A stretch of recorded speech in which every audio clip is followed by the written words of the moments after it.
Traveling machinist here.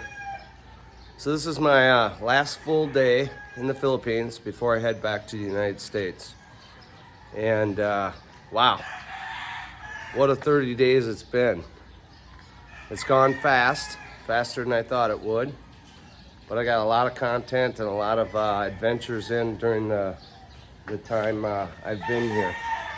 Let's go for, it's like 6 a.m. here in the Lapu-Lapu area that I've been staying at.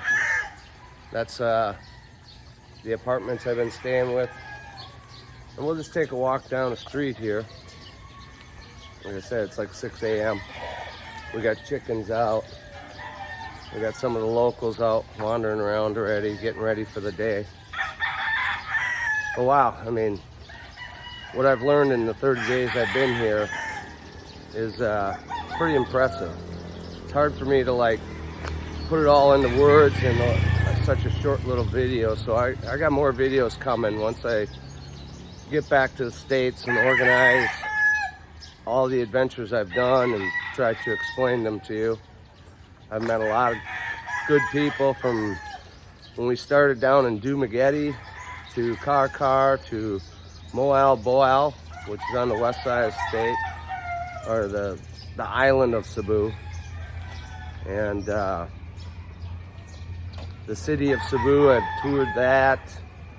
We've toured a lot of training centers, which is my ultimate goal here, is to come back for like a 6-month stay. Their training of CNC machinists or machinists in general could use a lot of improvement. What I find is the training centers are basically more or less funded by companies, and then they're trained for their needs. And a lot of it's in the marine situation. Like an electrical engineer here is more of an electrician or a project manager. The mechanical engineers are they're not like full-blown mechanical engineers. They pretty much, you know, motor controls, things about machining of repair and things like this. So it is a different classification of education here. Good morning. Good morning. Is that your vlog? Yes. Oh, hi. Say hi to everybody. You guys are up early. So anyways, but as far as, you know, I can get more into detail about that because my plan is to come back. I'm going to be trying to put together some type of training course or training situation here. I only found one like full-blown CNC that I saw. It was a VF2 Haas, and they really don't have software to program it. They don't have you know, they're just manually programming, which is fine, but it's very limited. And I think there's some improvement. I think the word I want to use is exposure. Because a lot of times I talk to like the instructors and the people that are in charge of their class or whatever, and I talk about things that they've just never heard of. You know, especially in the machining world, and what I mean by that is more like in the production machining. You know, I didn't see a horizontal anywhere. I didn't see any 5-axis. You know, even the lathes, they were all like MCOs. Anyways, I can get into that deeper, but my goal would be to try to, I'm getting attacked by a bunch of goats. Here they come. What we got here? Good morning. We got store owner over there. And so I think there's some room to improve the Filipino people on their skill level of production machining, which is what I think the States need. We need production because we're just not producing machinists anymore. So I got some ideas about how I want to go about trying to facilitate that. And with my background and my knowledge, I think that we can improve that quite a bit. And then I get a lot of people saying, well, you know, we don't need more people from different countries and stuff like that, but Americans aren't doing that job. They just don't want to do machining anymore.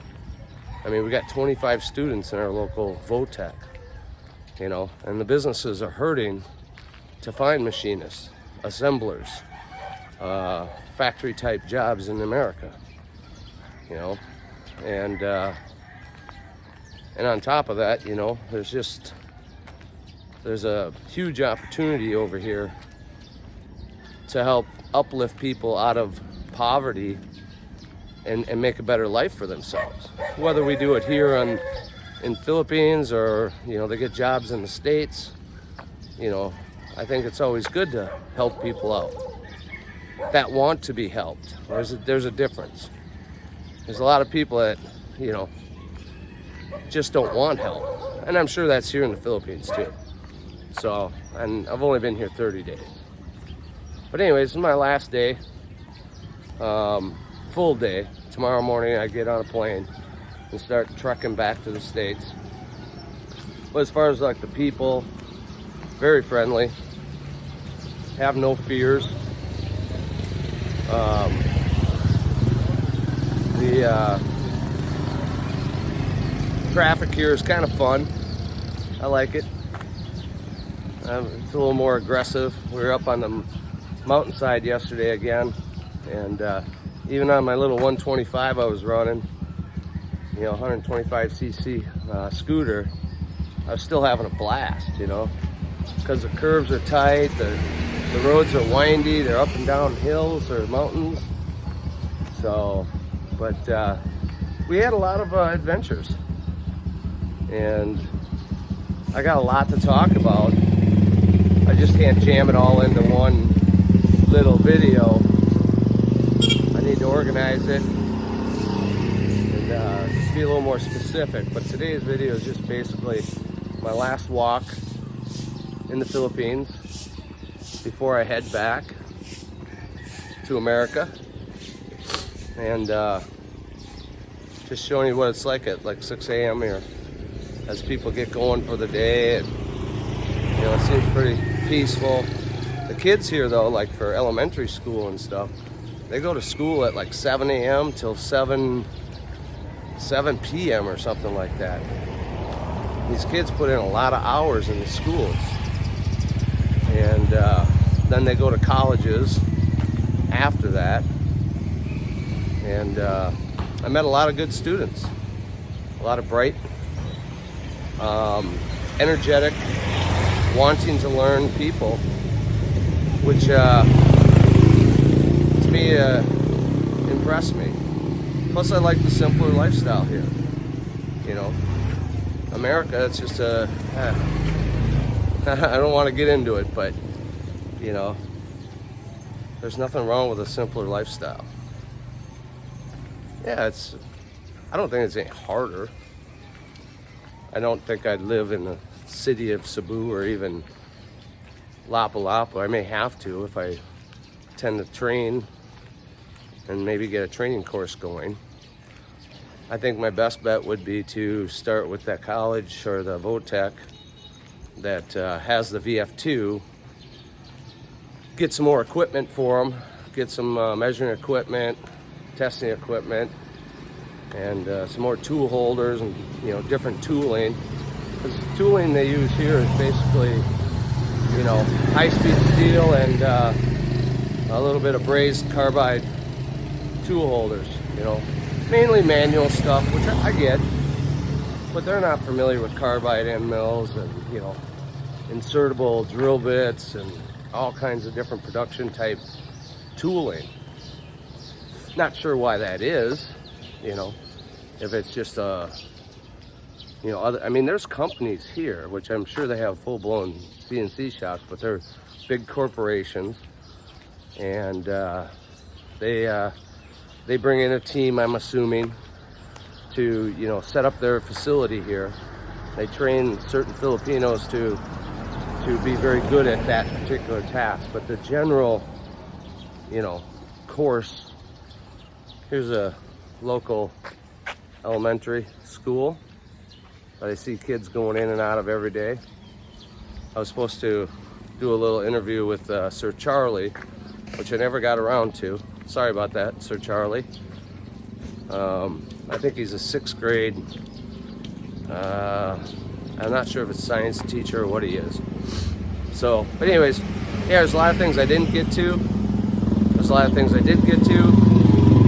But my overall feeling of the Philippines for the first 30 days is it's nice here, Yeah, there's some amenities that aren't like the Americans. I get that.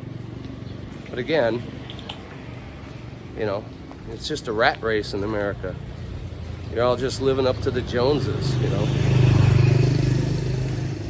And life's more about than just constantly running for the bankers and the interest payments and the world of trying to see who's better, I'm not saying anything wrong with that. Everybody has their take on it.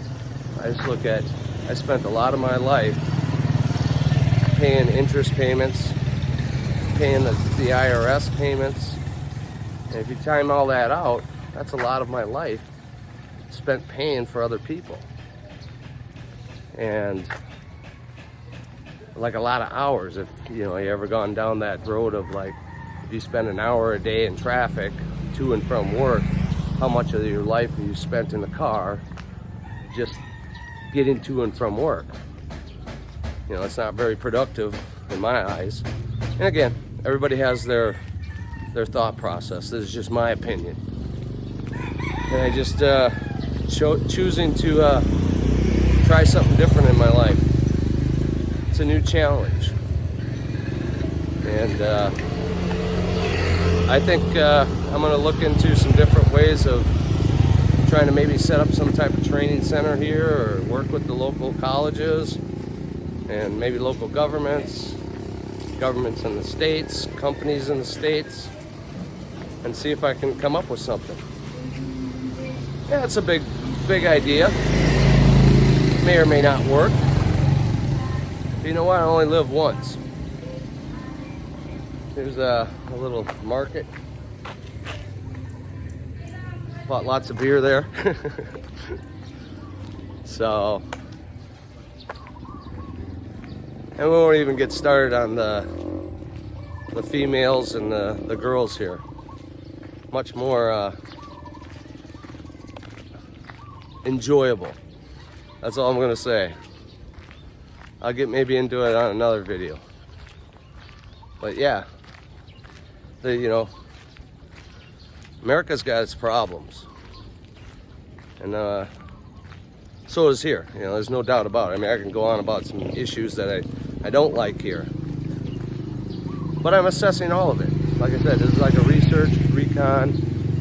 I mean, I still like the States. I still like my little farm place I live on, but I think I'm gonna give it a whirl over here and see if I can come up with more. Like I said, getting a little long-winded here, but let's I got lots of content, lots of adventures up on mountainsides and on the water, doing an island tour. But again, I just don't have time to sit down and edit and put the drone footage together and everything. So I thought I was going to be able to like vlog on a daily basis here. But when you don't have Wi-Fi, or you're on 2 hours away from your home base, so we've taken some long scooter rides, 2 hours, 4 hours at a shot, going through the traffic, and it takes, I'm here to experience the Philippines, not sit behind the computer trying to edit. What's that? Good morning. Good morning, sir. Where are you going? Where am I going? I'm just going for a walk and talk. Walking. I'm not, I'm gonna walk back that way. Oh, yeah. You have a good day, sir. So basically, this is the end of our street, Good morning. and it gets out on like one of the main roads that run around the island of Lapu-Lapu. I'm already getting to know how to get around a little bit on this island. Good morning, sir. So yeah, I got more to come, and talked a little more as things get. Once I get back to States, I'll have more content and more information about the Philippines. So, traveling machinist out. Enjoy and be kind.